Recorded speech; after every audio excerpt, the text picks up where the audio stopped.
Prime Minister and Minister for Justice and National Security, Honorable Philip J. Pierre, delivered remarks at the Caribbean Community, or Caricom, Regional Symposium on Crime and Violence on April 17th in Trinidad and Tobago.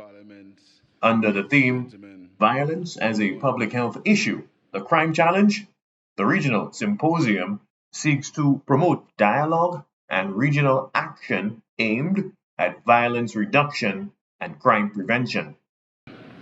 Public health and public security share similar policy objectives, as they both aim to provide the maximum benefit for the most people.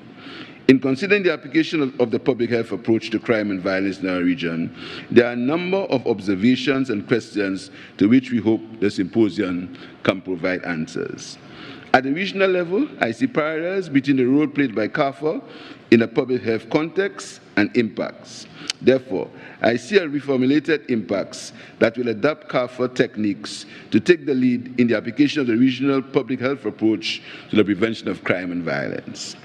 A public health approach to public security will require huge investments in capacity building, both in terms of equipment and training of frontline personnel. Ideally, we will need a comprehensive assessment of the training needs for a whole of government and whole of society approach to crime prevention and control.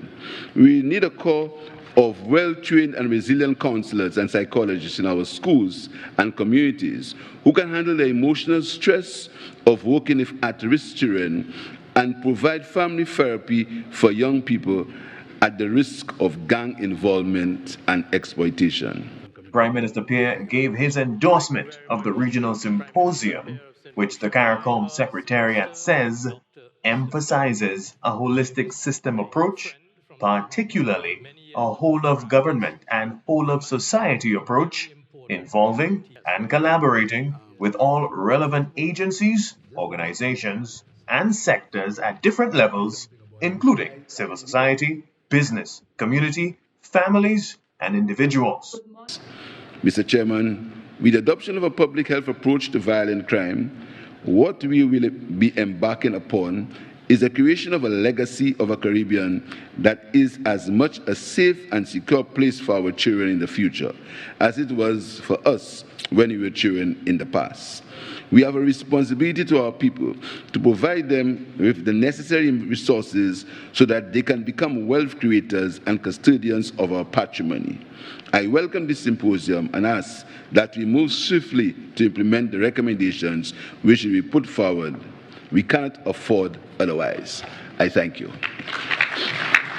Saint Lucia's delegation, led by Prime Minister Pierre, also included the Minister for Health and the Chief Medical Officer from the Office of the Prime Minister, Rehani Isidore.